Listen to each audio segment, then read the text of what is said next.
Azizlar, bugun bizga Xitoydan bemorimiz implant qo'ydirgani keldilar. Biz ularni zarur tekshiruvlar qilganimizdan so'ng implant qo'yadigan bo'ldik. Ayolimizning 2 farzandlari bor. Saqlanmoqchi bo'lganliklari sababli implant tanlagan ekanlar. Biz ularga implant qo'yadigan bo'ldik. Mana shu implantni qo'yamiz. Tarkibida etnogestral gormoni bor. 3 yilgacha homiladorlikdan 99% ga saqlaydi.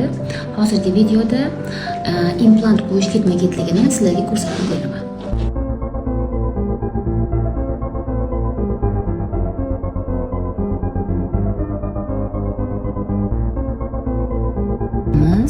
Bu hech qanaqa og'riqli jarayon emas.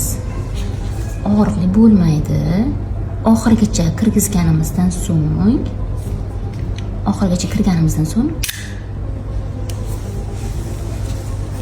mana oldik va yopdik.